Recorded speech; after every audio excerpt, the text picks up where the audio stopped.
Eu creio que Deus tem colocado coisas para a gente entender. Eu não sei se você percebeu no filme, nós ontem ainda citamos, né? Como é que chamava aquele filme? Até o Último Homem.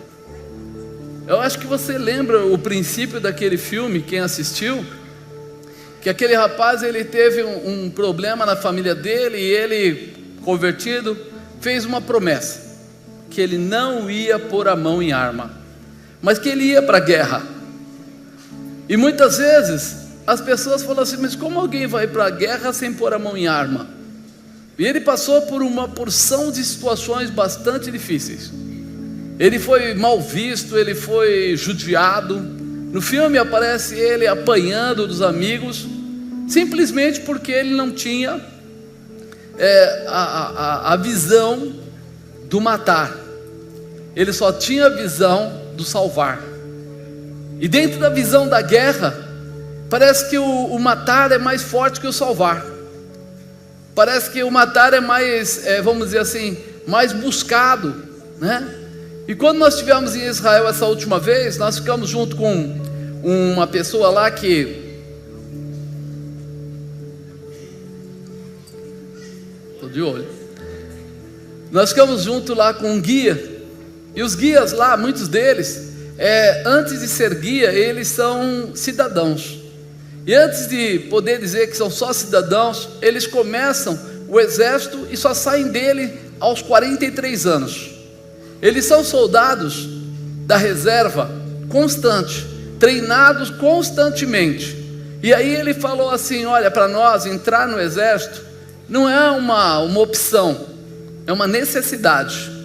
A primeira coisa que eles mostram quando o soldado entra no exército, ainda não tem arma, só deram uma roupinha para ele, mais nada.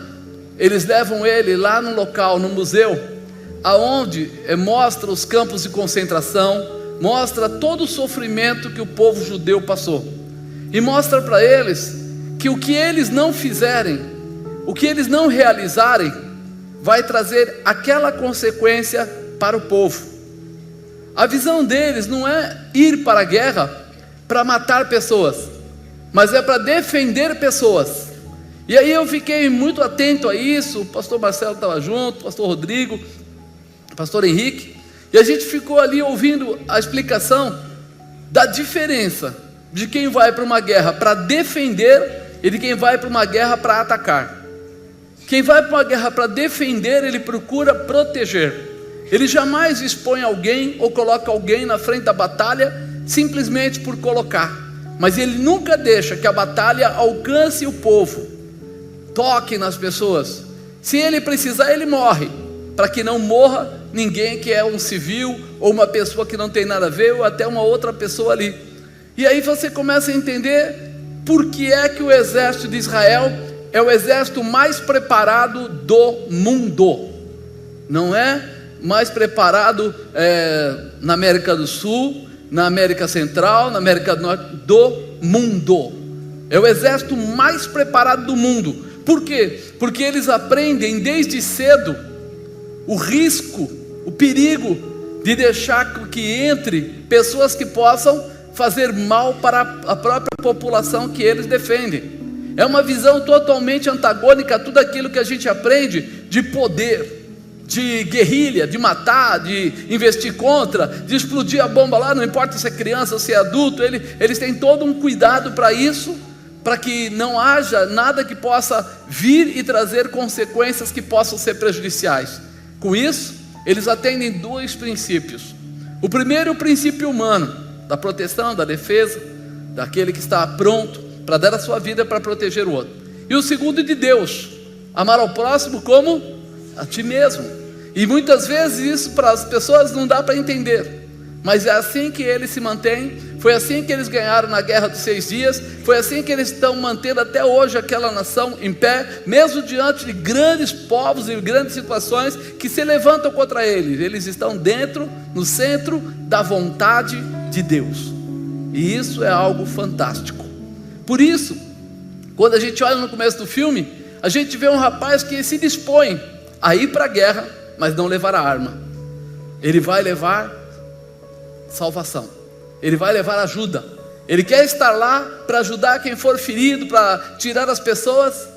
E uma cena que ficou muito marcada no meu coração é porque num dado momento, ele dentro de uma caverna, ele se depara com um japonês, com uma pessoa lá que era contrária, vamos dizer assim, na guerra a ele, e a pessoa está ferida, e ele teria todas as possibilidades de atacar aquela pessoa.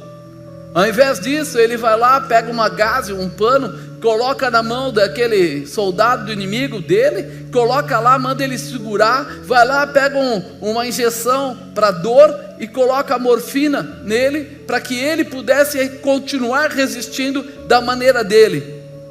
Ou seja, ele não estava lá nem para matar o inimigo e nem para permitir que o povo dele morresse. Ele estava ali no meio simplesmente para trazer vida. Se ele não pudesse dar vida, ele não faria nada mais. E aí, hoje nós colocamos como tema o preço. Por que o preço? Porque existe um preço para tudo que nós fazemos. Existe uma razão para tudo que nós realizamos. E muitas vezes a gente não quer entender isso. Eu trabalho o mês inteiro, é um preço, para que chegue no final do mês e eu tenha um salário. Que aí eu vou usar aquele salário para alguma coisa. E o preço, muitas vezes, a gente não consegue quantificar ele, dado a situação. É mais ou menos assim: quanto custaria um copo de água ou uma garrafinha de água aqui na esquina? Vai no mercadinho e compra. Quanto custa uma garrafinha de água aqui? R$3. Se você for de repente num local de venda, daqueles mercados e tal, talvez caia para R$1, R$1,50. Mas se você for lá no meio do deserto, aonde não tem nada, e chegar assim para você e falar assim: me dá R$50 e eu te dou uma garrafa de água, o que você faria? Se você tivesse, você daria imediatamente. E aí nós começamos a entender que o preço está muito ligado à situação. Aquilo que traz, aquilo que move. Nós, de repente, custamos um preço caríssimo. Qual é o preço da sua vida? O sangue de quem? Jesus. Jesus era o quê? Filho de Deus. E ele veio, se permitiu ser crucificado para que você fosse. Qual é o preço da sua vida? Nós, quando começamos a entender isso, nós começamos a avaliar e valorizar as coisas de uma forma diferente. Por quê? Porque cada investimento ou cada situação tem uma realização.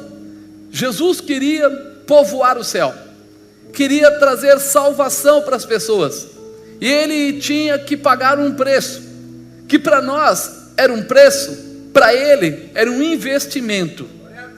Muitas vezes a gente, quando fala para empresários, a gente conversa sobre isso. Tem gente que fala: nossa, tem um custo vamos dizer, um curso. O curso é um custo, ele tem um valor, mas para aquele empresário, aquele curso muitas vezes não é despesa, ele é um investimento. Mas por quê? Porque aquele curso vai trazer a capacidade ou a condição de eles realizarem coisas maiores. Jesus sabia, tem um preço, mas esse preço não é um gasto, esse preço não é uma despesa, esse preço é um investimento. Porque ele vai me trazer algo muito especial. Quando nós entramos na visão espiritual, nós podemos dizer a mesma coisa.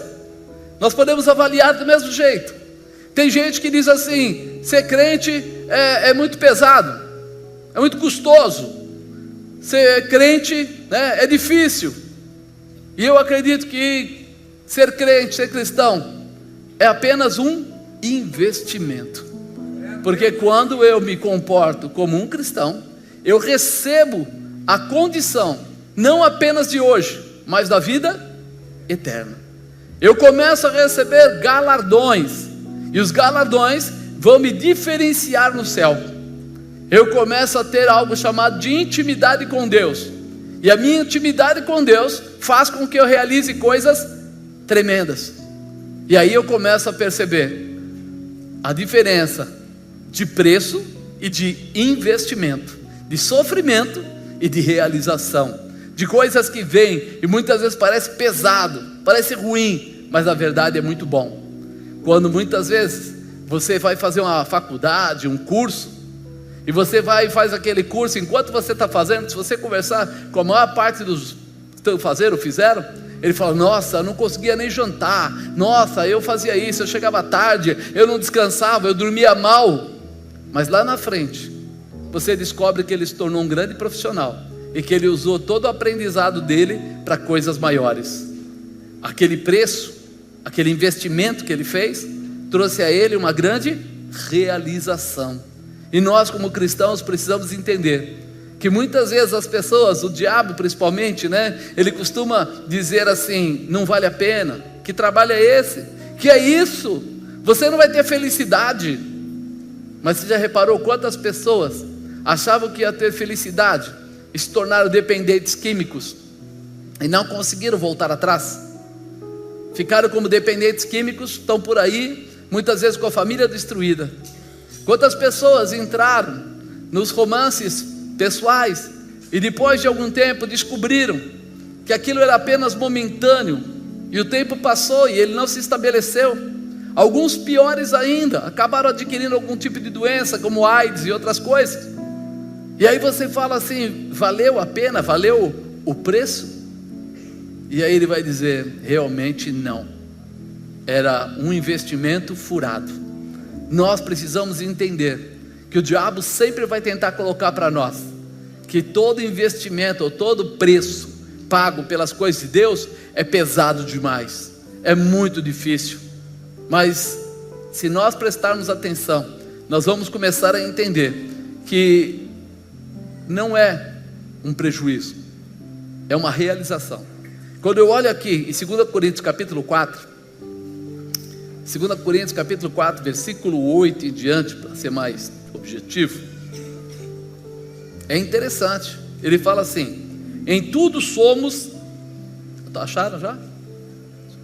Em tudo somos atribulados, mas não angustiados, perplexos, mas não desanimados, perseguidos, mas não desamparados, abatidos, mas não destruídos, trazendo sempre por toda parte a mortificação do Senhor Jesus no nosso corpo, para que a vida de Jesus se manifeste também nos nossos corpos. E assim nós que vivemos estamos sempre entregues à morte por amor de Jesus, para que a vida de Jesus se manifeste também na nossa carne mortal, de maneira que em nós opera a morte, mas em vós a vida. E temos, portanto, o mesmo espírito de fé, como está escrito: cri, por isso falei. Nós cremos também, por isso também falamos, sabendo que o que ressuscitou o Senhor Jesus nos ressuscitará também por Jesus e nos apresentará convosco, porque tudo isto é por amor de vós, para que a graça multiplicada por meio de muitos faça abundar a ação de graças para a glória de Deus. Por isso não desfalecemos, mas ainda que o nosso homem exterior se corrompa, o interior contudo se renova de dia em dia, porque a nossa leve e momentânea tribulação produz a nós um peso eterno de glória muito excelente, não atentando nós nas coisas que se veem, mas nas que se não veem, porque as que se veem são temporais, as que se não veem são eternas. Amém? Quando a gente olha para isso, e Paulo tinha essa definição clara de preço, como um preço a pagar, algo que tinha que ser realizado, algo que fazia parte, mas ele sabia que esse investimento valeria a pena e que todas as dificuldades seriam recompensadas de forma abundante. Ou seja, tudo aquilo que muitas vezes nós vimos Paulo escrevendo em várias epístolas, das dificuldades, das tribulações, ele fala: o que nos separará do amor de Deus? E aí ele começa a falar, nem a tribulação, nem a espada, mas ele está querendo dizer para a gente assim: não há dificuldade, não há preço que possa nos tirar da presença de Deus. Nós sabemos quem nós somos. O preço que estava bem adequado seria um investimento perfeito ao maravilhoso produto que Deus tem para aqueles que são seus ungidos. Ei, no meio da dificuldade que muitas pessoas falam aí, nós descobrimos o cuidado de Deus. Nós descobrimos como o Senhor cuida de cada um de nós, como Ele tem nos dado força, tem nos dado graça, tem realmente cuidado da nossa família, tem cuidado das coisas que, eu imagino assim, se eu saísse agora perguntando para as irmãs que dançaram, o que elas acharam? Quem você acha que elas iam falar? Quem dançou aí, levanta a mão. O que vocês acharam? Gostaram de dançar? Acharam que vale a pena vir aqui treinar? O que você sentiu quando você estava aqui em cima? As pessoas, o rostinho brilha, há um desejo de quero mais, há uma posição, porque elas sentem um arrepio, algo que toca dentro delas, é um quebrantamento que o Espírito de Deus manifesta. Por quê? Porque alguém está em busca da presença dEle, alguém está em busca da manifestação dEle, alguém está aí declarando, acreditando, se fortalecendo. Mas alguém diria assim, puxa vida, já não passou do tempo de vocês dançarem? Será que já não passou da época? Será que não é só para as meninas até 15, 16 anos? Será? Não, irmão, a adoração é para todo aquele que ainda respira, porque a Bíblia diz isso: tudo que tem fôlego, louve ao Senhor. Então não existe idade, existe comportamento, existe posicionamento. E o preço, ou seja, quando uma pessoa é jovem, se ele faz alguns movimentos, ele não sente tanto cansaço. Mas à medida que vai passando o tempo, eu sei disso, que eu já estou com 25 anos, eu sei como é que é isso. Vai passando o tempo, a gente vai sentindo mais. Mas tem mais valor para Deus esse sacrifício quando há esforço, quando há determinação, quando há coragem, quando quebra-se orgulho, quando as pessoas se posicionam. Deus quer saber o quanto a gente está determinado. Mas na ótica do inimigo, ele lança o termo para nós: pagar o preço. Fala, pagar o preço. Olha aqui, se eu pegar os mesmos versículos, né? Ele fala assim, primeiro, pagar preço traz tribulação. Lá no versículo 8 ele fala, em tudo somos atribulados. Em tudo somos atribulados. Se eu olhar com a visão do inimigo, peraí, se eu sou atribulado, o que eu estou fazendo? Para que eu vou fazer isso? O que vale a pena? Se eu começo a olhar, sabe aqueles desenhos, eu acho que você assistiu o desenho ou do Pica-Pau ou de outro, que aparece um diabinho no ombro, no outro ombro um anjinho? Quem já viu isso? É assim mesmo que acontece. Na verdade é uma realidade nisso tudo. Enquanto Deus está falando assim, vai, você pode, do outro lado o inimigo está falando assim, vai passar vergonha. Aí o pessoal vai rir, o pessoal vai isso, o pessoal vai aquilo, a tribulação é parte do capeta no ouvido da gente, tentando tirar o brilho da glória que Deus quer manifestar. Quando você assiste o filme, você vê eles exigindo dele, não, você vai negar, você vai pegar, só pega a arma, você tem que segurar a arma, você tem que pelo menos carregar a arma, eles estavam não pedindo para ele que pudesse saber atirar com a arma, mas eles queriam quebrar aquele comportamento, aquela fé, aquela determinação. Eu lembro que eu fui fazer uma vez um noivado, e eu cheguei num lugar, uma casa muito linda, um lugar muito bonito, tudo muito arrumado, coisa de gente fina mesmo. E daí cheguei lá, o pai do noivo falou para mim assim, pega uma taça de vinho e bebe comigo. Eu falei, obrigado querido, eu abri mão da bebida, não bebo e tal. E ele ficou assim, como você não bebe? Não, eu não bebo. Ele ficou, entre aspas, endemoniado. Você não bebe comigo? Eu não confio num homem que não bebe comigo. Eu não sei o que, eu não sei. Eu falei, cara, que situação é essa? Parecia que eu estava afrontando ele, querendo provocá-lo, e foi ficando uma situação cada vez mais conturbada. E aí a festa continuou, eu fiz lá o noivado, saí para o lado, daqui a pouco ele deu a volta pela casa, por outro lado, deu a volta toda. A casa era grande, só a garagem cabia uns 12 carros lá à frente. Aí ele deu a volta pelo outro lado, quando eu vi ele estava do meu lado, ele falou assim, é melhor você beber. Quase que ele provoca o velho Marcos que nasceu.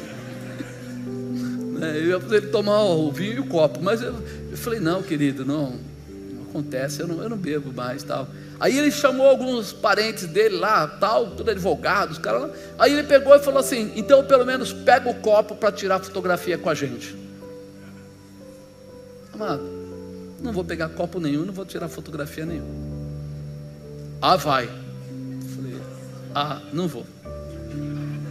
E aí o filho percebeu, correu lá: pai, que é isso? Tá ficando louco e tal, me tirou de lá. Ele está te ofendendo? Não, não está acontecendo nada, fica tranquilo. Na hora que eu fui embora, entrei no carro, ele conseguiu ir lá na garagem, foi lá no vidro do carro. Eu não confio em você, e a gente ainda vai se encontrar. A bispa, calma bem. Eu falei, não, eu estou calmíssimo. Se eu não tivesse calmo. Mas eu falei para ele: eu não bebo com você, nem com ninguém, e não seguro copo nenhum. E ele ficou: a gente vai se encontrar, você vai ver o que vai acontecer e tal. O filho dele viu de novo, foi até lá: está acontecendo alguma coisa? Eu falei: não, ele está se despedindo de mim, não é, senhor? Eu falei: vou arrumar confusão com o coitado que está ficando noivo. Amado, o diabo tenta te provocar a tomar atitudes para que você passe do limite. Se eu brigo com ele, eu estava errado. Se eu entro a beber, eu estava satisfazendo a vontade dele. Se eu de repente pego o copo, tiro foto, eu estou entrando num outro processo. Para aquelas pessoas que eu ensino a não beber, vão dizer o quê? Aí ele fala uma coisa e faz outra. Você precisa ter uma convicção: filho das trevas nenhum vai tirar você da presença de Deus.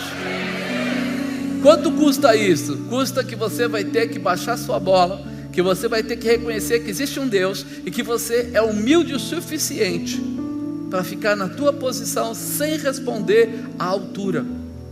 Nesse filme o rapaz apanha, o rapaz sofre, e no final, por uma ajuda do pai dele, alguém vai buscar uma informação maior lá no exército e descobre que ele tinha esse direito de ser alguém que não precisava usar a arma. Ele não estava quebrando nenhuma lei, mas ele estava mexendo com o íntimo ou o caráter daqueles líderes que estavam lá. O diabo sabe como fazer. Nós temos que ter essa convicção de que tudo aquilo que parece sofrimento para nós traz realização. Traz realização. Quando você abre mão de algumas coisas do mundo em nome do Senhor, você recebe do Senhor a bênção dele pelo teu esforço, por aquilo que você está fazendo, por aquilo que você está deixando passar. Então, se fosse na visão de Satanás, ele fala: em tudo somos atribulados. E aí você muitas vezes ia começar a cair no descrédito. Você não ia sentir paz, né? É mais ou menos a ideia assim: por que eu tenho que cuidar de vidas? Isso só me arruma problema. Porque eu tenho que começar a liderar célula? Porque eu tenho que ir lá e falar do amor de Jesus? Já pensou? Eu vou falar do amor de Jesus e aí daqui a pouco vai vir meu filho contra mim, vai vir meu amigo contra mim, vai vir meu vizinho contra mim, porque não gosta de que fala de Jesus. O diabo coloca essa visão: vai vir tribulação, vai vir problema.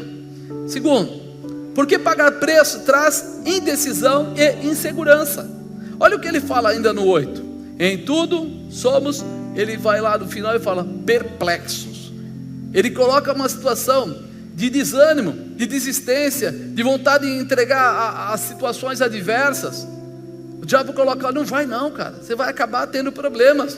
E aí você pensa: porque cuidar de vidas não é para qualquer um. Aconselhar alguém pode trazer muitas complicações.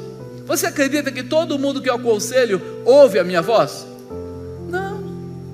Muita gente não ouve. Uma outra parte finge que ouve, mas não obedece. E lá uma pequena parte ouve e coloca em prática. Fim. Eu não tenho a expectativa que todos que me ouçam estejam debaixo da minha palavra, debaixo da minha orientação.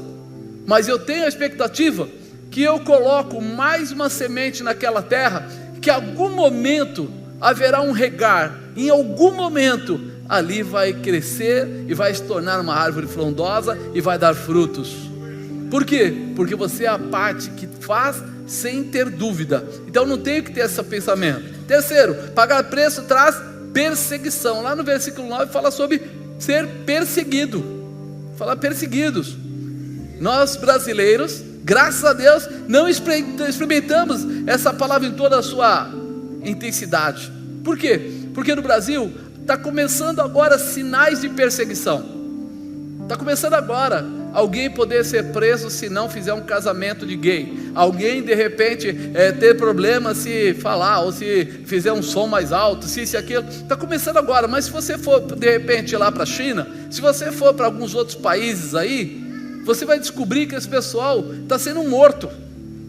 Estão passando uma aflição tremenda. Então, peraí, essa perseguição para nós ainda não existe. Mas a gente entende que cuidar das vidas pode gerar perseguições dentro da família, perseguições de pessoas que endemoniam realmente e se abrem a ser usados contra. Quantas vezes nós vimos maridos ou esposas, filho ou filha, pai ou mãe, que começaram a andar nos caminhos do Senhor e o resto da família se voltou contra ele. Não convidou mais para o churrasco, não chamou mais para o Natal, não participou mais, porque diz, é crente, é chato, o cara agora tem esse negócio aí de Jesus, não quer beber, não quer mentir, não vou levar ele na festinha, porque ele não gosta das festinhas. E nós muitas vezes temos que ter essa visão. Peraí, o diabo fala, você vai ser perseguido. A tua família, eu lembro quando me converti, logo próximo nós fizemos uma festa das crianças que fazia sempre no buffet, e nós suspendemos a bebida. Meu irmão, até quem não bebia brigou comigo. Lei seca agora nós vamos ter que trazer bebida para vir nesse aniversário. Quer dizer que na sua casa agora não vale mais a pena ir. O que você descobre? Que o pessoal estava mais ligado na bebida do que em mim. O verdadeiro amigo deles eram minhas garrafas, não eu. Porque se fosse a minha pessoa, bebida ou não faria diferença nenhuma. Se vai ter bebida ou não vai ter bebida, qual a diferença? Eu quero ir lá para encontrar você, não quero ir lá para encontrar a bebida, senão eu ia no bar. Mas nós começamos a perceber como o inimigo trabalha. Outro, pagar preço traz abatimento e queda. Ele fala lá no 9 ainda. Primeiro ele fala perseguidos, depois ele fala abatidos. Nesse ponto acreditamos que não tem mais solução, que não adianta se levantar, que a destruição, os sonhos da família não tem mais como edificar.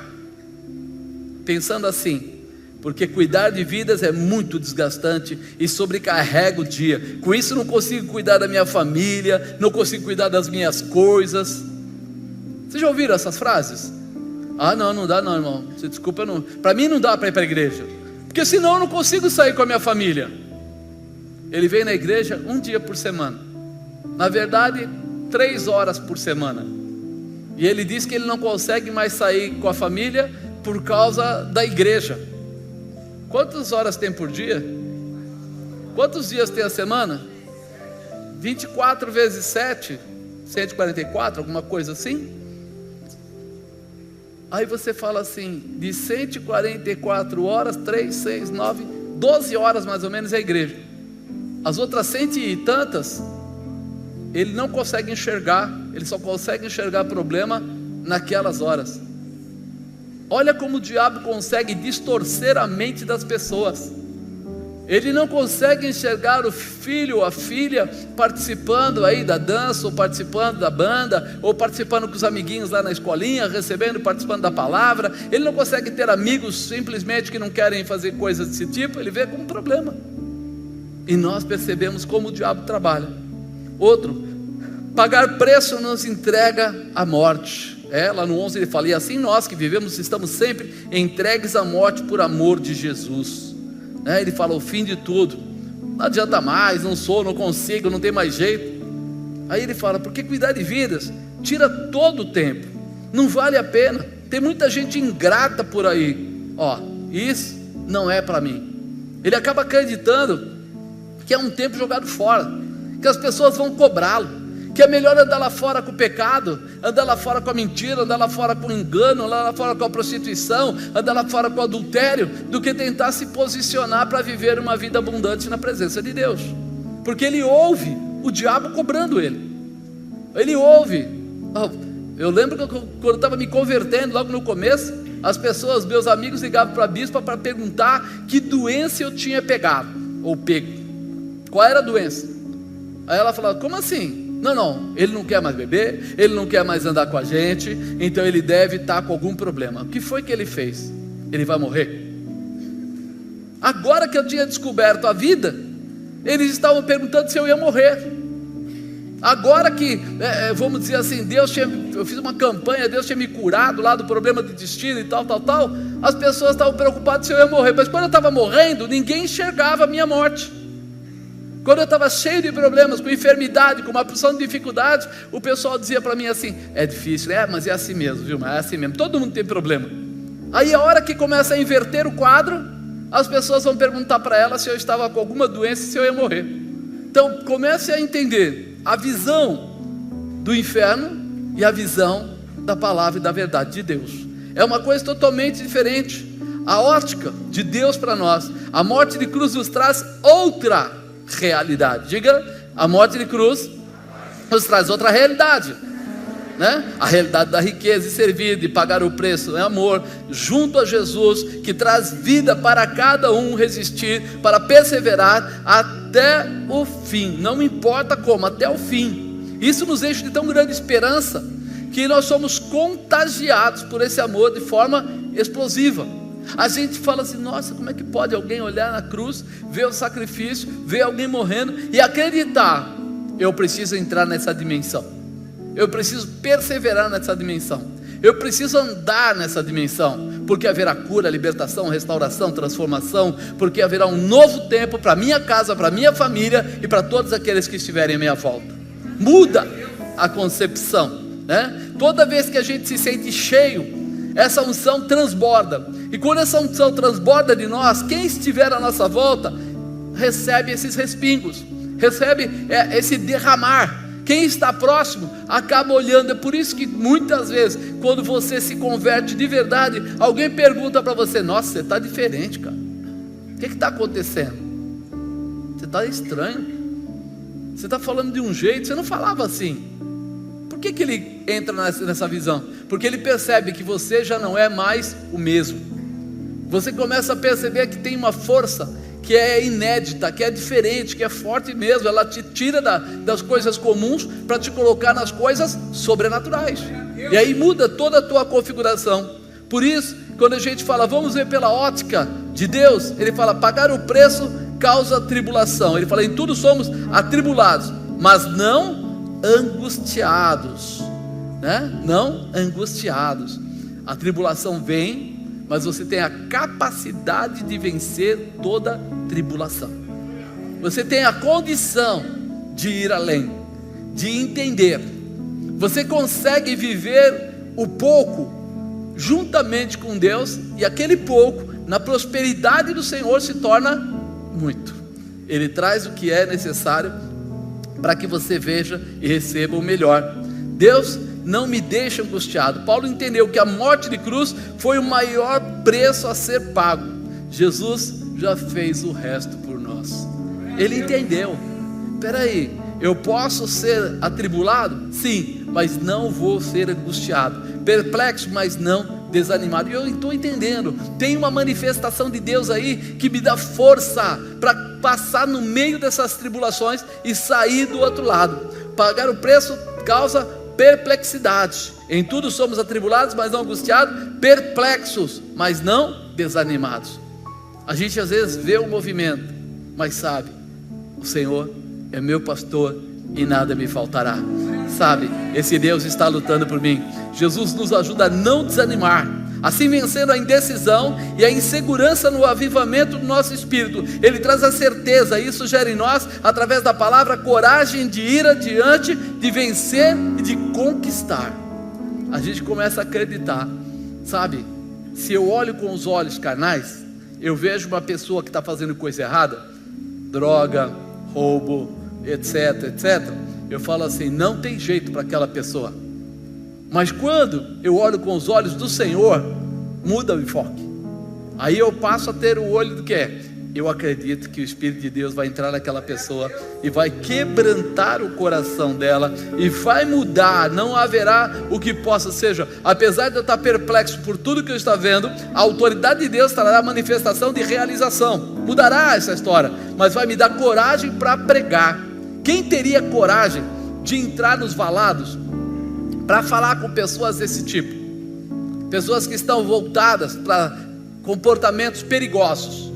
Só mesmo aquele que tem a manifestação de Deus na sua vida, que acredita na restauração. Apóstolo, mas tem uma porção de gente lá fora que não foi curada, que ainda é drogado, que ainda... Amado, Jesus entrava nos lugares e Ele procurava fazer um milagre para servir para todos aqueles que estavam lá, ver e receber também. Porém, Ele não obrigava: eu cheguei aqui no lado do tanque, então se eu curei um, todo mundo vai ter que vir aqui, vai ser curado também, vai ser obrigado. Não. Mas Ele sempre deixava o quê? Os sinais, para que todos pudessem buscar a mesma visão, o mesmo propósito e receber o mesmo objetivo, a cura completa naquilo que fosse. Ou seja, há uma liberdade para todos nós de escolha. Nós temos a escolha. O diabo vai lançar, algumas pessoas vão pegar o lado bom, algumas pessoas vão acreditar na derrota, mas está aberto para todo mundo que quiser a manifestação da realização. Outro, pegar o preço causa perseguição. Jesus não nos desampara. Diga: Jesus não me desampara. Perseguidos, mas não desamparados. Apesar de haver a perseguição, o Senhor sempre se levanta para trazer a restauração. Uma das coisas que a gente, olhando para a Bíblia, a gente aprende que as grandes manifestações sempre aconteceram nos momentos mais terríveis. Toda vez que as coisas estavam muito ruins, Deus levantava alguém para começar alguma coisa, e esse começar trazia grande mover. Teve que ter o dilúvio? Teve. Noé se levantou e restaurou. Teve que ter, de repente, o povo foi lá para o Egito, teve lá suas dificuldades. Deus levantou Moisés para tirá-los de lá. Quando o povo já estava começando a se perder novamente, desobedecer, Deus levanta Josué. E toda vez que você vai olhar na Bíblia, você vai ver isso. Momentos difíceis, o Senhor levanta alguém da parte dele e o povo é restituído ou restaurado. Ele nunca vai deixar você desamparado, mesmo por maior que seja a perseguição. Ele sempre vai liberar. Olha, saiu aí uma determinação que vão acabar com os judeus. E aí o Senhor levanta Esther, coloca ela na posição certa para pedir ao rei.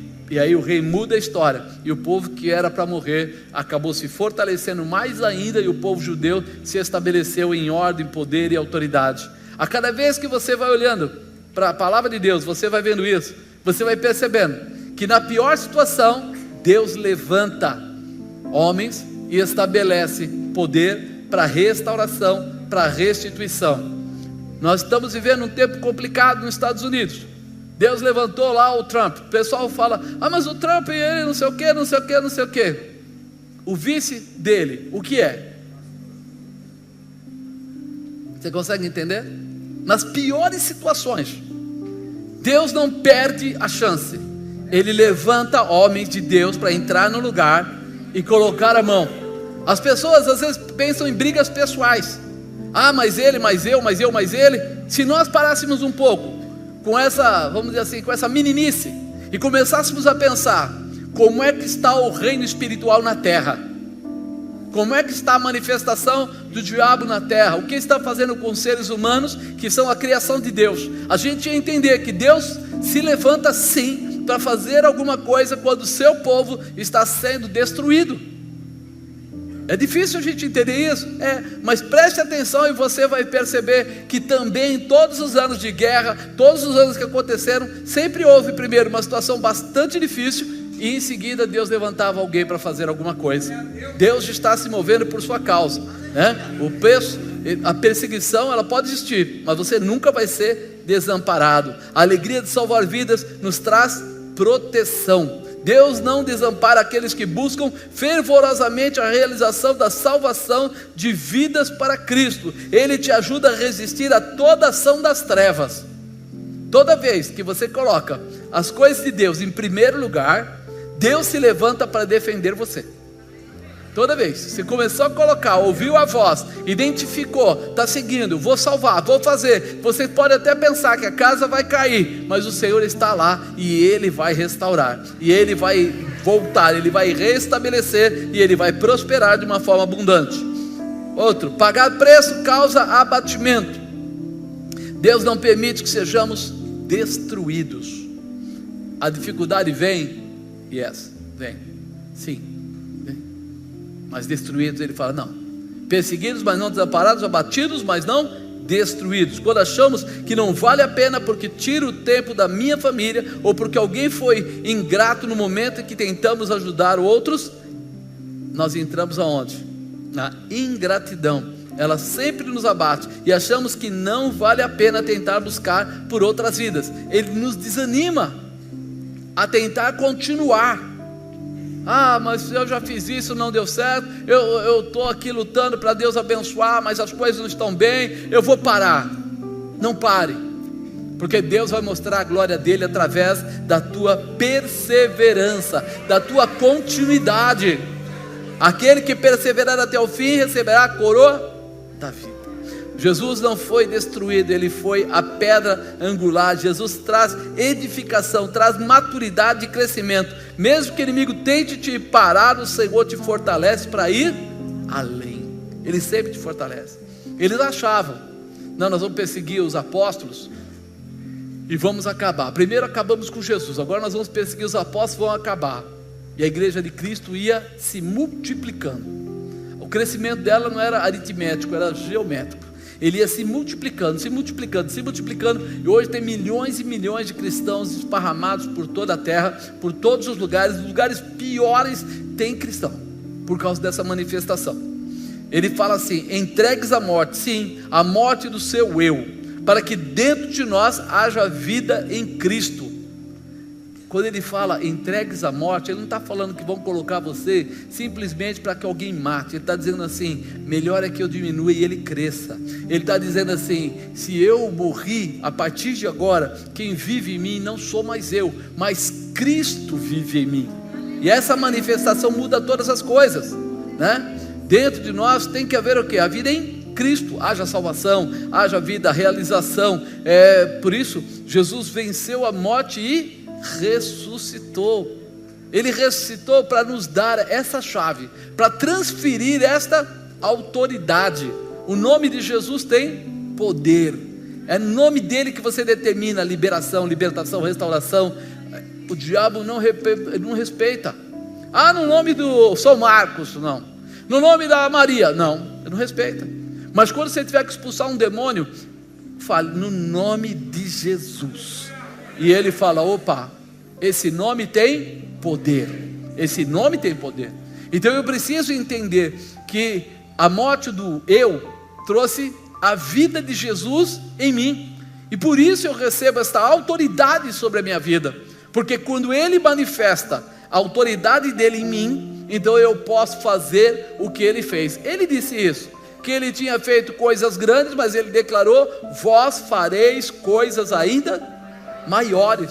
Mas o que pode ser maior do que o que Jesus fez, irmão? Quantas vidas ele foi lá e ministrou, quantas pessoas ele curou, quantas famílias ele transformou, quantas pessoas ele alimentou. Mas ele diz, você vai fazer coisas maiores, porque você vai mexer com gente que não viu Jesus. Você vai mexer com gente que não acreditava em nada. Não era judeus se transformando, pessoas que não acreditavam em nada. E na autoridade que você recebeu haverá transformação, né? Ganhar para colher as alegrias futuras na presença de Jesus. Eu preciso entender que se eu quero alegrar o coração de Jesus e desanimar o coração do capeta, a primeira coisa a fazer é me interessar pelas vidas. Será que você se interessa pelas vidas? Quando você vê uma pessoa que não é salva, o que acontece no seu coração? Você fala, não é problema meu, cada um escolhe o caminho que quer. Ou você fala assim, vou botar o nome dessa pessoa em oração para Deus alcançá-lo, para Deus liberá-lo. Irmão, ontem a bispa falou um negócio que ficou batendo na minha cabeça a noite inteira, eu mal dormi, de verdade. Ficou, batia e voltava. Se não tivesse mais ninguém cristão só você na igreja, cristão, o que você faria? Qual seria a sua atitude? Todos os outros crentes mudaram, foram morar numa cidade que só tem crente, lugar lindo, e ficou só você aqui. O que você faria? Pergunta para a pessoa aí do seu lado. O que você faria? Montava uma rave? Dizia, já morreu mesmo? Se sobrou só eu não vou conseguir ficar bem, então eu não vou fazer nada, vou largar tudo e deixar correr. Não, se Deus me deixou aqui sozinho é porque Ele não gosta de mim. Não é assim? Olha aí como Deus não gosta de mim, Ele me deixou sozinho, então realmente não vale a pena. Mas não era essa a resposta. A resposta seria, eu vou buscar até o último homem, eu vou buscar até a última pessoa, eu vou falar do amor de Jesus para todas as pessoas que eu encontrar. Eu vou aproveitar o que Deus já preparou para mim nesse lugar, e vou usar esse lugar como base. Porque o que adianta? A palavra de ontem foi muito forte, irmão. A sua obesidade espiritual, o que muda? Fala a verdade, o que muda? Eu tinha um amigo que ele tinha umas 5 ou 6 faculdades, acho que 6 faculdades, e falava 5 línguas, e trabalhava para o governo. E um dia eu perguntei para ele, eu falei, cara, você fez tudo que é faculdade que eu conheço aqui, básica, tal, para que você fez isso tudo? Ele falou, é que lá, cada faculdade que a gente tem, quando a gente entrega o diploma, eles aumentam o nosso salário. Então eu faço faculdade para aumentar o meu salário, porque é assim que funciona. Na prefeitura lá é assim, eu vou lá, mostro. E quando eu fiz a primeira faculdade, eu levei quase 5 anos, mas a segunda eu matei 3 anos, e a terceira só ficou 8 meses, e a quarta também só 8 meses. Então eu falei assim, puxa, se eu posso aumentar, acho que era 25% o meu salário em cada faculdade que eu faço, em 1 ano de estudo, eu ponho mais um diploma, quer dizer que eu posso ter 25% de aumento a cada ano. Tecnicamente ele pensou bem, mas eu falei, e no que você usa essas faculdades? Ele falou, e eu estou lá para usar, eu estou lá só para ganhar dinheiro, eu preciso aumentar meu salário, eu sou concursado. Eu falei, entendi, então o seu negócio não é usar o que você aprendeu. Ele falou, não, estou nem aí para isso, eu faço meu serviço, fico tranquilo. Assim muitas vezes nós somos. Eu estou dentro da igreja, e eu já ouvi falar, eu já aceitei Jesus, eu já me batizei, eu já fiz o time, eu já fiz o curso lá junto com não sei quem, eu fiz isso, fiz aquilo. Quantas almas foram salvas? Quantas pessoas puderam compartilhar daquilo que você aprendeu, daquilo que você recebeu? Você recebeu, e o que você está fazendo? A melhor coisa que tem é a gente distribuir.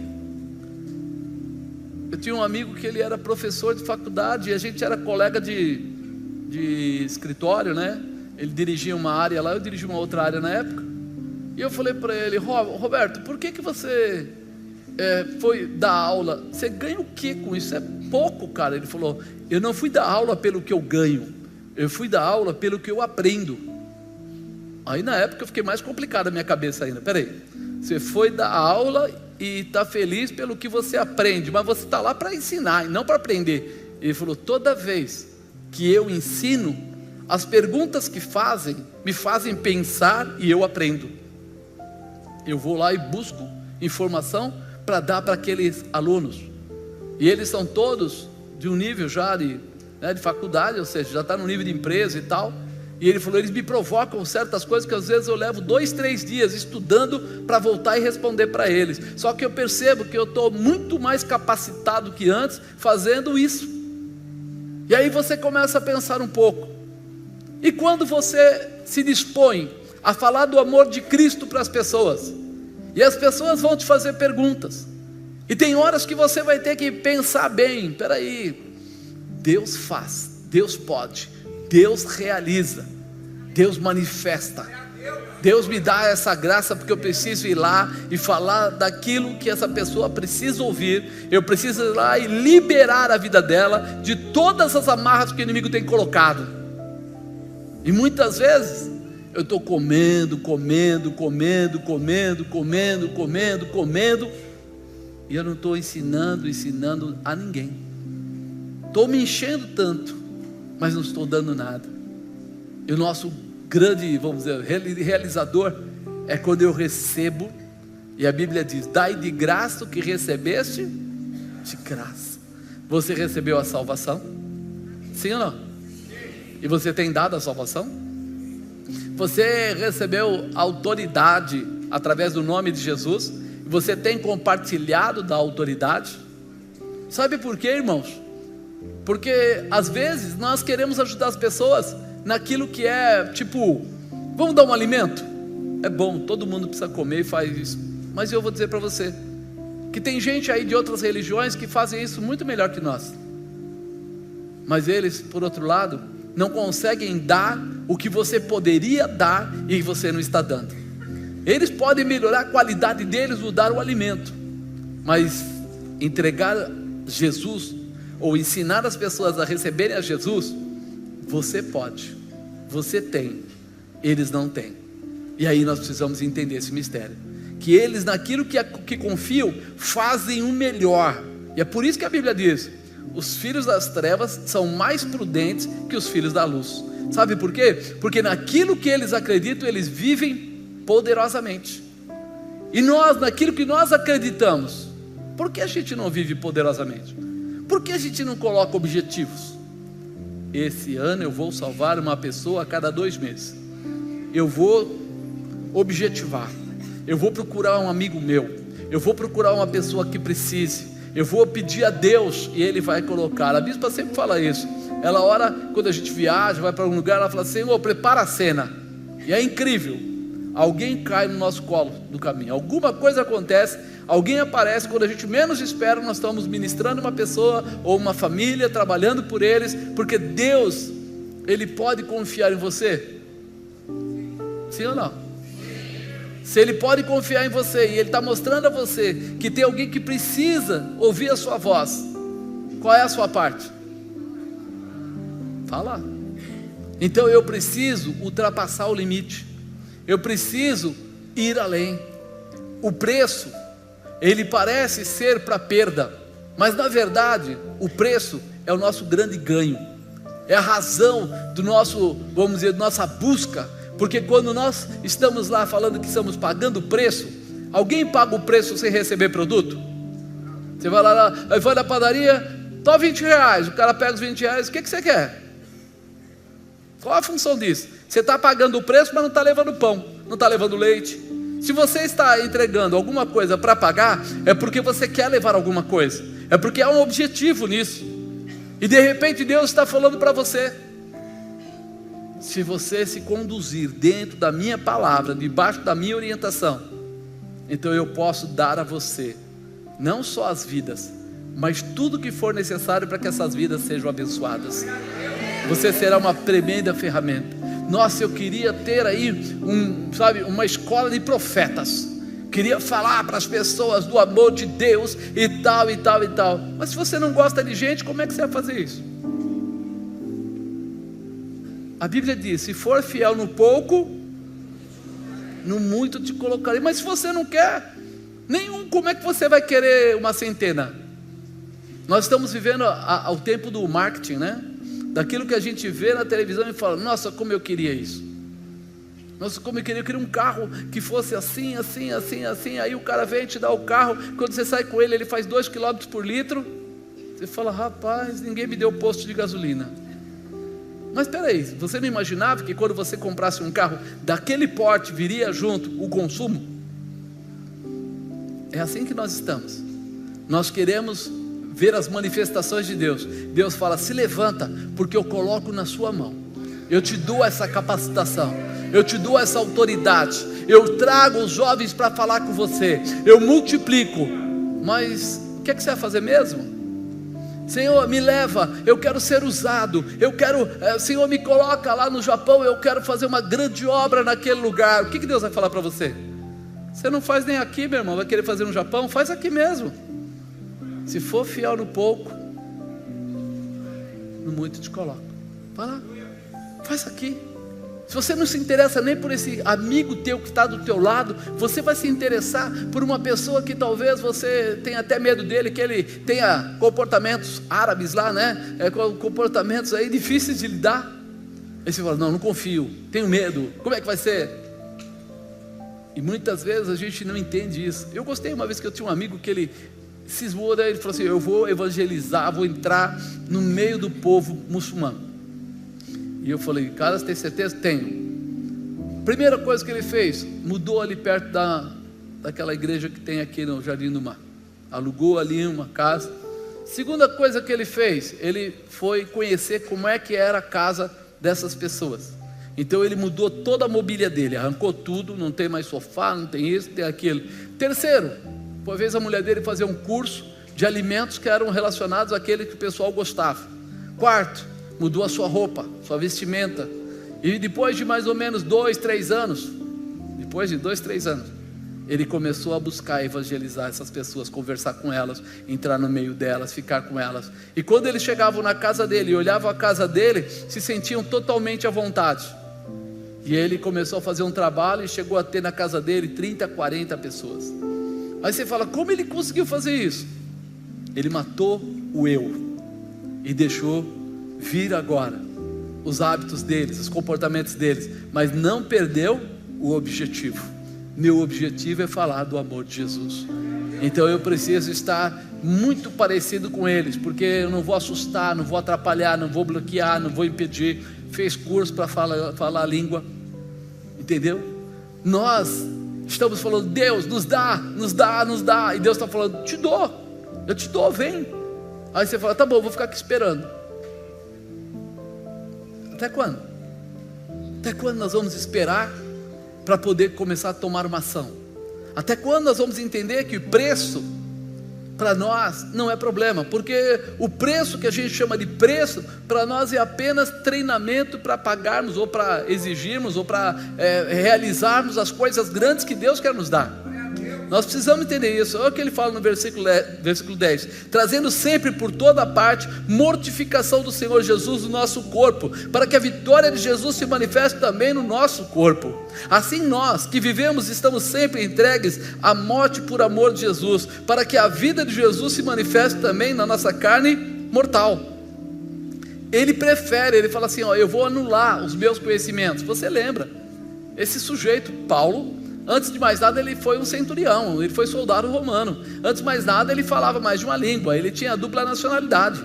Ele teve que matar o seu ego, ele teve que anular nele mesmo. Para quê? Para que parasse, porque senão ele ia toda vez lutar ele contra ele mesmo. O diabo ia usar, peraí Paulo, você está passando um momento de aflição, você não precisa disso, eles estão falando com você desse jeito, eles não podem falar, você é um soldado, você é romano, você é judeu, você tem as duas nacionalidades, ninguém pode falar assim com você. Só que ele foi levando todo, como dizem, o preço, para que nada atrapalhasse ou impedisse a realização da obra que ele tinha que fazer, daquilo que estava preparado. De maneira que em nós opera a morte, mas em vós a vida. Temos, portanto, o mesmo espírito de fé, como está escrito, cri, por isso falei. Nós cremos também, por isso falamos. Se você crê, você não vai mais ficar calado. Se você crê, você vai começar a demonstrar o amor de Cristo que está no seu coração. Você não vai mais ter receio do que as pessoas vão achar, porque agora você reconhece Jesus Cristo como Senhor da sua vida, e a sua preocupação maior não é o que as pessoas vão achar, mas é o que Jesus vai achar do que você está fazendo, o que Ele vai achar, sabendo que o que ressuscitou o Senhor Jesus, nos ressuscitará também por Jesus, e nos apresentará convosco. Então, o que Deus fez, através de Jesus, o que Jesus fez, para cada um de nós, vai servir para nós para sempre, porque tudo isso é por amor a vós, porque a graça multiplicada por meio de muitos, faça abundar a ação de graças para a glória de Deus. Por isso não desfaleçamos, mas ainda que o nosso homem exterior se corrompa, o interior contudo se renova de dia em dia. A tua carne sempre vai tentar tirar você da posição. O desejo é o que eu brinco com o pessoal, né? Não, então a bebida é nojenta, Então, não sei o que é nojento. Não, o homem é feio, a mulher é feia, o outro não sei o que. Não, irmão, para. Nós sabemos bem porque a tentação acontece. Nós sabemos bem porque muitas bebidas e muitas comidas atraem o ser humano. Então, peraí, a gente reconhece essa dificuldade. O homem interior, ele vai realmente precisar corroborar com o poder de Deus para expulsar dele mesmo todos os desejos que a carne estabelece, porque senão nós seremos corrompidos. O que ele fala? Não se ponha o sol sobre a vossa ira. E o que ele está dizendo? Então virá ira. Vai ter dias que eu posso me sentir irritado, que eu posso ficar nervoso, que eu posso ficar oprimido. Vai ter dias. Só que quando eu percebo isso, eu me arrependo, eu torno a minha posição, eu não permito que as coisas fiquem assim. Por que quem ensina a pedir perdão, né, o arrependimento, ele fala assim: a melhor coisa quando você fizer alguma coisa de mal para alguém, é você ir até aquela pessoa e contar para ele que você falou mal dele, ou que você atacou ele. Nossa, você já pensou? Você falou mal do vizinho, ou do colega aqui da igreja, do irmão da igreja, e aí você para, ele está assistindo uma roda de pessoas: irmão, posso falar uma coisa para você? Pode. Eu quero pedir perdão. Por quê? Porque eu falei mal de você. Eu disse que você era um picareta, eu falei que você era safado e tudo, mas eu preciso pedir perdão, porque eu sei que você não é. Você acha que quando eu for novamente tentar tomar alguma atitude, eu vou pensar ou não? Porque eu já passei a vergonha, e eu não quero passá-la de novo. É por isso que antigamente, nas igrejas, quando chegava na Santa Ceia, a gente falava assim: alguém tem alguma coisa contra alguém, ou tem que perdoar, ou ser perdoado, sai do seu lugar e vem aqui na frente. A pessoa saía do lugar, vinha na frente, chamava o outro irmão e declarava ao vivo e a cores. E aí a igreja toda orava junto, para que aquela pessoa fosse perdoada e aquela situação pudesse ser perdoada. Muitas vezes a pessoa tinha cometido um adultério, alguma coisa, e era colocada 6 meses sentada, 1 ano sentada, não tomando a Santa Ceia, compartilhando: nossa, apóstolo, que coisa pesada, que coisa má. As pessoas pensavam 2 vezes para fazer alguma coisa. Hoje ninguém conta o pecado para ninguém, fica todo mudo. Aí você pergunta: você pecou ontem? Pequei. E hoje? Também. E amanhã? Acho que vou pecar também. Por quê? Porque ficou fácil. Ficou fácil. É fácil falar mal de um líder, é fácil falar mal do marido, da esposa, é fácil falar mal do amigo, é fácil atacar, é fácil ofender, é fácil, porque nós depois dizemos: Deus sabe de todas as coisas. Já ouviram isso? Esse Deus sabe de todas as coisas não quer dizer que Deus perdoa todas as coisas quando a pessoa está fazendo de má fé, porque o arrependimento requer um comportamento de revogação. De revogação. Arrependimento não é quando você fala: hoje é Santa Ceia, eu quero tomar Santa Ceia. Senhor, me perdoa que eu tenho que tomar Santa Ceia, tá? Isso não é arrependimento. Isso é só uma liberação, vou tirar o jugo. Arrependimento é quando eu falo: eu não devia ter feito isso. Cara, o que eu fui fazer? Eu feri aquele irmão, mas ele nem sabe, mas eu sei. Eu sei. Se eu sei, eu preciso mudar essa história. As pessoas às vezes não lêem na Bíblia. Se você vai ofertar e tem algo contra o seu irmão, deixe a sua oferta no altar, vá até o seu irmão, peça perdão e depois entregue a sua oferta. Está na sua Bíblia, se procurar está lá.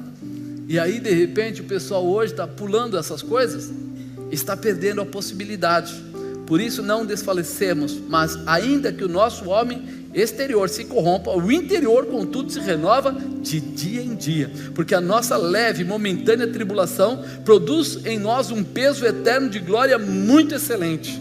Porque a nossa leve e momentânea tribulação, o arrependimento, o pedir perdão, o tirar o peso, o se restabelecer, ela é uma leve e momentânea tribulação. E ela vai produzir o quê? Um peso eterno de glória muito excelente. Ou seja, te reconciliar com Deus. E isso é que importa. Nós estamos daqui a pouco para tomar uma Santa Ceia. E essa Santa Ceia lembra o quê? Quem sabe? A festa estava uma festa de arromba, os caras beberam até cair. É isso? Jesus estava chamando eles para contar para eles que aquela era o último encontro deles. E estava dizendo para eles que eles deveriam lembrar sempre do que estaria acontecendo.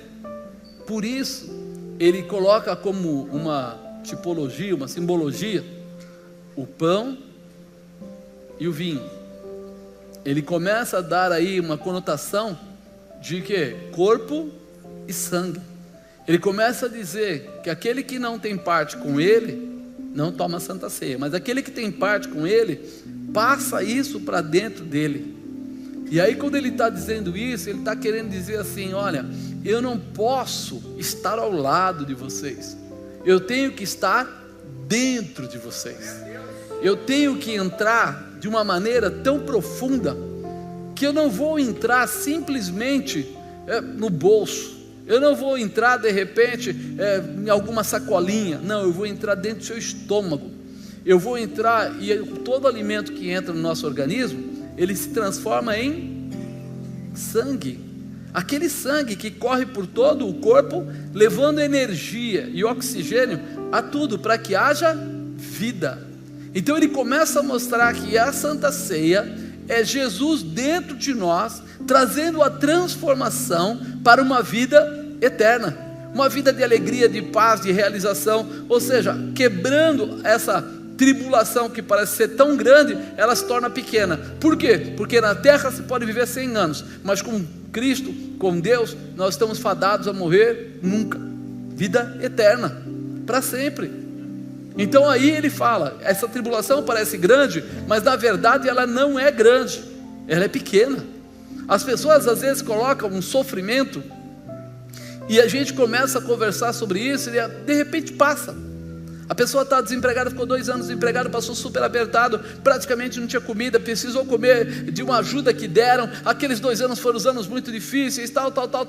No terceiro ano, 2 anos e pouco, ele arrumou um bom emprego, começou de novo, comprou as coisas, começou a comer. E aí você pergunta, como é que foi aquele período? Foi muito ruim, foi difícil, hein, cara? Foi um período que não foi fácil, mas já é um período que ele consegue contar, e às vezes, a maior parte das vezes, ele já não chora mais. Foi algo que passou. Quando você entende isso, você fala: peraí, o peso da glória, ele é eterno, ele é excelente. Então a tribulação que o inimigo tenta colocar como impossibilidade, Deus coloca como realização e vitória, né? Porque a nossa leve e momentânea tribulação produz em nós um peso eterno de glória muito excelente. Não atentemos nós nas coisas que se veem, mas que se não vêm, porque as que se veem são temporais, passageiras, mas as que não se veem são eternas. Dá para entender isso, irmão? Que o que Deus está querendo mexer conosco não é algo momentâneo. E eu achei muito interessante esse filme Até o Último Homem, porque a gente pensa que é um filme cristão, a gente pensa assim, é um filminho para as pessoas ficarem felizes. E lá no finalzinho do filme, quem reparar, ele vai contar a história de cada personagem, que existiu mesmo, é um fato verídico, e cada um deles depois ali prosseguiu na vida. Então o que é militar, quando não militar, o outro mudou, a família isso, aquilo, e aí você começa a entender que o que ele passou não foi simplesmente uma tribulação inventada ou fantasiada, mas é reconhecida pelo governo e pelo exército americano. Tem lá o nome dos generais, o nome de todo mundo que era responsável na época. E aí você fala assim: nós muitas vezes não assistimos ou não prestamos atenção naquilo que está ocorrendo nos dias de hoje. Deus quer colocar você em evidência, Deus quer colocar você como cabeça. Lembra quando eu falo: Deus vai colocar você como cabeça, sai 20 aleluia, 30 glória a Deus, e olha, vai colocar você por cima e não por baixo, mais 50 aleluia, mais 200 glória a Deus, e Deus vai te dar vitória. Uau, todo mundo grita, parece que entra em êxtase. Mas a grande realidade é que tudo isso está ligado intimamente a você. está aí dentro de você. Você é espírito, corpo e alma. A unção que está preparada para fazer coisas tremendas, para vencer o inferno, para trazer não só um momento de um dia, mas uma vida abençoada, está dentro de você, está poderosamente colocado sobre a tua vida, e você precisa abrir a tua boca para trazer esta realização. Você precisa entender este mistério. A convicção não é uma fantasia, é uma realidade. Aquilo que ele fala é para que você entenda. Não atentamos nós para as coisas que se veem, mas para aquelas que não se veem. É para você entrar num dinamismo totalmente diferente. Amado, quantas pessoas aí fora estão precisando ouvir uma palavra, estão precisando ouvir uma orientação, estão precisando entender que o Brasil não é o partido A, não é o partido B, não é o partido C. O Brasil, para nós que somos cristãos, é Jesus Cristo. É a manifestação de Deus, é a liberação, porque quando houver amor no coração, ninguém mata ninguém. Quando houver amor no coração, a alimentação será melhor trabalhada. Quando houver amor no coração, nós vamos ver as pessoas progredindo e levando as pessoas a progredir, ninguém tentando atingir o outro. Só que nós estamos procurando uma paz fajuta. Quantos anos eu lembro quando começou lá, era uma pombinha, os artistas faziam assim com a mão e falavam: olha, nós estamos aqui pela paz, a campanha pela paz, a campanha pela paz. A única paz verdadeira é Jesus Cristo, essa é a paz verdadeira. Então não adianta alguém querer criar uma paz, dizendo que tem a paz e colocando a maconha.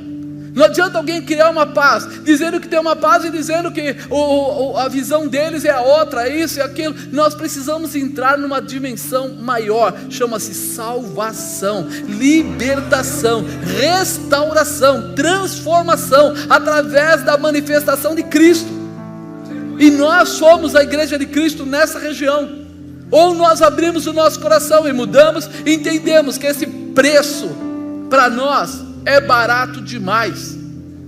O preço que muitas vezes é colocado, o diabo tenta colocar, é barato demais perto daquilo que Deus pode dar, daquilo que Deus pode manifestar. Uma pessoa pode mudar uma estrutura. Uma pessoa. Eu tenho na minha casa um exemplo. De repente a dona Maria lá, a mãe da bispa Alda, um dia ela chegou e começou a ir sozinha na igreja. Ela é viúva, ela ia sozinha na igreja, e ela tinha um monte de filhos e genro, só para pentelhar ela. Quanto foi que o pastor roubou da senhora? O que aquele safado pegou da senhora agora? Deixa eu ver essa bolsa. E ela olhava para nós, ela podia ter brigado. Ela olhava e falava: um dia Deus vai entrar na vida de vocês, um dia Deus vai entrar. E foi andando, e foi andando. E ela fazendo as campanhas dela, as coisas dela sozinha, porque nós éramos simplesmente os perturbadores da vida dela. Mas ela continuou. O peso da tribulação, o peso da perseguição, o peso que estava sobre ela era muito maior, mas ela perseverou. Ela conseguiu levar a filha dela para a igreja, levou o genro, levou o outro genro e a outra filha. Depois as coisas foram andando. E ela fez a bispa prometer: você vai orar pelos seus irmãos. E ela foi. E depois tem a Nil que estava com a gente. Hoje tem o Adrício que está aqui, irmão da bispa também, com a sua esposa. E vai andando. E vai andando. Uma pessoa.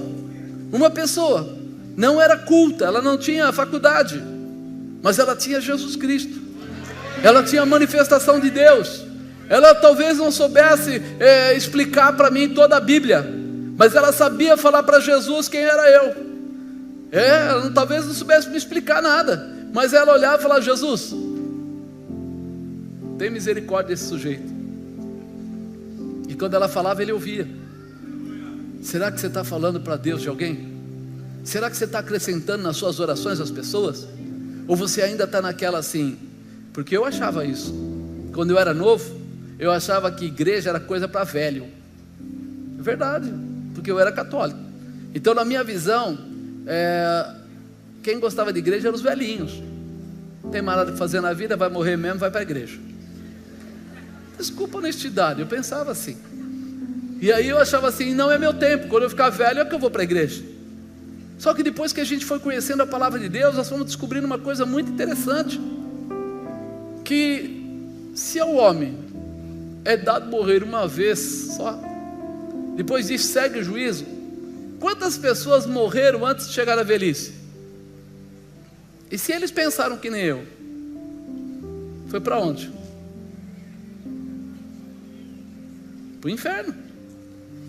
Aí quando eu comecei a entender isso, falei, peraí, eu estou sendo tão inteligente, né? Tão esperto, que eu vou acabar indo para o beleléu. Quando eu comecei a conhecer a igreja de Cristo, eu comecei a conhecer o poder de Deus. Quando eu comecei a conhecer o poder de Deus, foi quando eu comecei a conhecer as manifestações que Ele faz. Cura, libertação, restauração, transformação, toca nas famílias. E quando eu comecei a ver isso, eu falei, é fantástico o que acontece espiritualmente na nossa cara, porque a igreja já existia. A igreja, antes de você chegar nela, não a igreja Aliança da Paz, mas a igreja de Cristo, antes de nós chegarmos nela, ela já existia. Quando você chegou na Aliança da Paz, eu não sei quando você chegou, mas ela já existia. Quando eu cheguei lá na igreja que eu frequentava, ela já existia. Pessoas já eram curadas, pessoas já eram libertas, pessoas já eram restauradas, pessoas já eram transformadas. E aí nós começamos a parar um pouquinho e pensar, peraí, Deus não precisa de nós para que o mover dele aconteça, mas Ele precisa de pessoas que desejem levar o mover para outras pessoas. E aí que começa a ter todo um giro especial. Onde é que você está, meu irmão, nesse giro especial? Está embaixo da mesa? Está deitado no sofá assistindo televisão? Ou você já entendeu que Deus quer fazer uma obra tremenda através da sua vida? Quando aquele filme falou até o último homem, e aquele homem pagou o preço e saiu em cima, foi lutando em cima daquilo, ele foi mostrando exatamente o seguinte: eu não dependo de ninguém para fazer a vontade de Deus. Diga, eu não dependo de ninguém para fazer a vontade de Deus. Por isso as minhas justificativas são como trapo de imundícia. Dá para entender? Eu posso, não, a culpa é dele, não, a culpa é desse soldado aí. Ficou com uma cara de soldado mesmo. A culpa é desse soldado aqui, não daquele outro ali. Cara, você é o ovo de ontem. Hoje ele é soldado, outro dia ele era ovo. Eu lembro. Mas tá bonito, você pode ser artista, cara. Você tá... Quando eu entendo isso, falo assim, peraí, amado, o que é que você está fazendo com a sua vida? O que é que você está fazendo com a sua casa? O que você está fazendo com a sua família? O que é que você está fazendo? De repente Deus está te dando uma autoridade. Tem gente que luta, faz hora extra dia e noite, corre não sei o que, não sei o que, não sei o que, fica velho e mal tem uma casa. Mal tem uma casa. E ele sacrificou a vida dele toda. Se ele fizesse metade ligado em Jesus, Jesus poderia fazer por ele muito mais.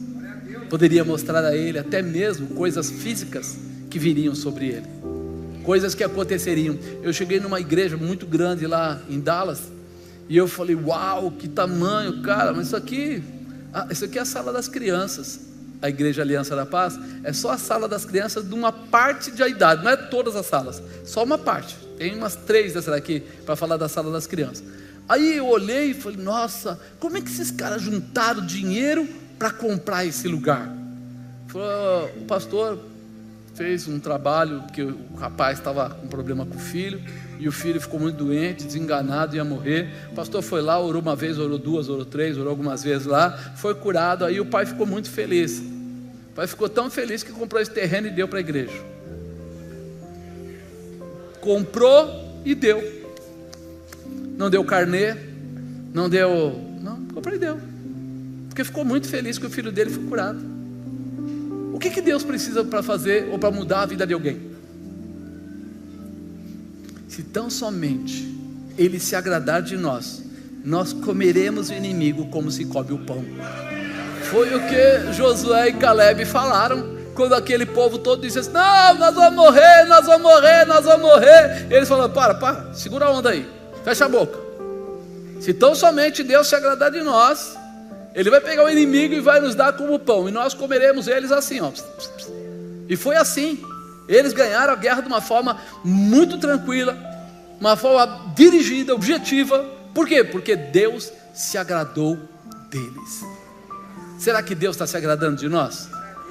Será que Deus olha para mim e Ele fala assim: esse cara é bom, ele se esforça.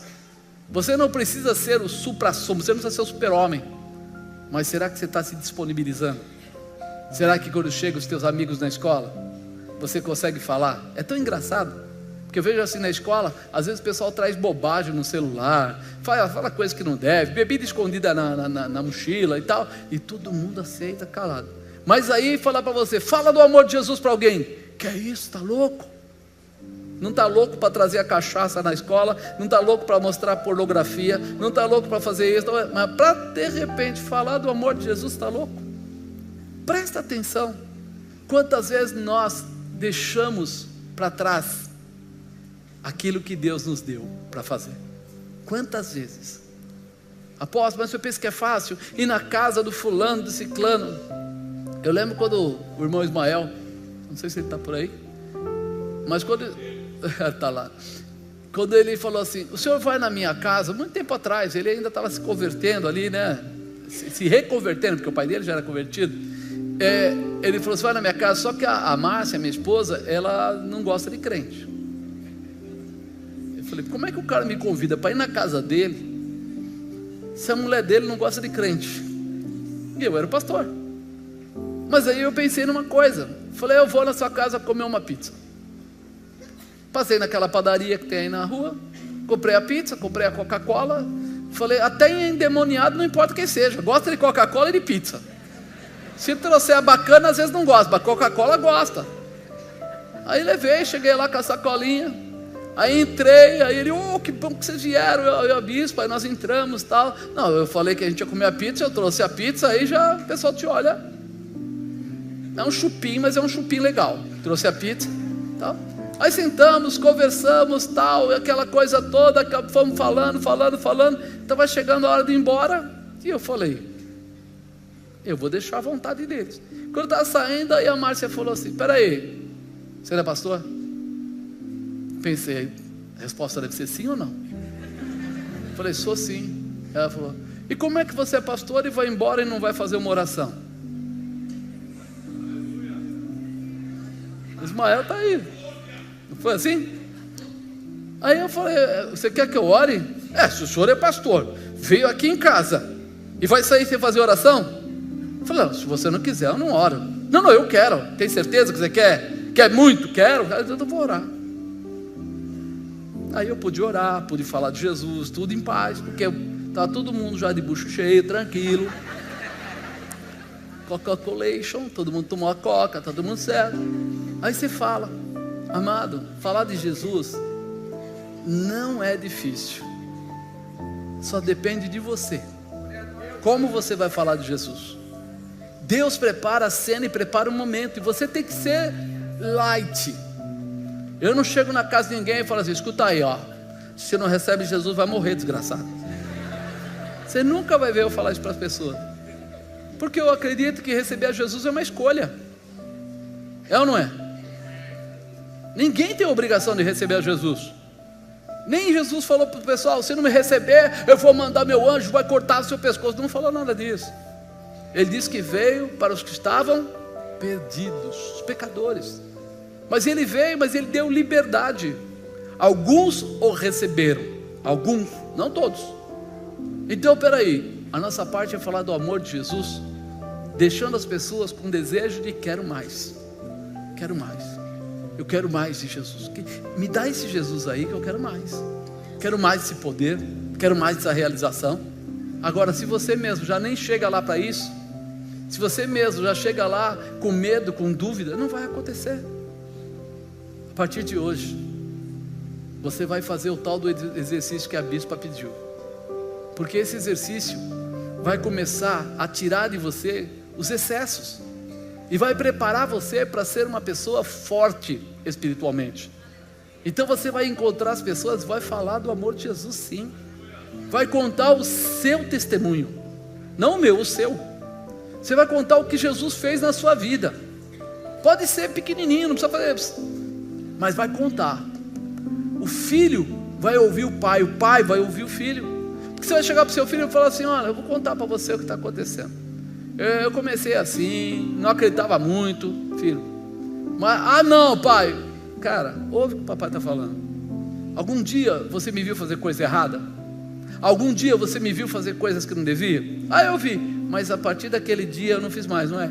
Então tá aí, mudou. Você precisa ter autoridade de mudança. Quando você começar a fazer isso, vai vir uma alegria tão grande no seu coração. As pessoas vão começar a olhar para você e ver a glória de Deus. E aí você vai poder dizer: o preço já foi pago. Jesus pagou o preço. Ele foi para aquela cruz, e o preço dele, o sacrifício dele, o sangue dele, trouxe vida, e vida em abundância, trouxe realização, trouxe transformação. Então agora eu vou viver a promessa de Deus. Diga: eu vou viver a promessa de Deus. Você precisa entrar na visão do ID, pregar o evangelho a toda criatura. Você precisa ser essa pessoa que vai falar do amor de Jesus. Para quem? Para quem está à sua volta. Você não precisa sair por aí com um caminhão de som falando, mas fala para quem está à sua volta. Fala para o seu amigo, fala para o seu colega, para o seu primo, para a sua tia, para a sua avó. Fala. Por quê? Porque cada vez que você conseguir uma pessoa, vai vir uma alegria tão grande no seu coração, vai vir algo tão diferente, que daí em diante você vai dizer: eu não fico mais sem falar, eu vou fazer a diferença. Amém? Você crê nisso? Diga: a partir de hoje, eu tenho convicção que o preço já foi pago. Eu sou salvo, livre e abençoado. Aonde eu chegar, vou levar o nome de Jesus, vou falar de Jesus Cristo. Amém?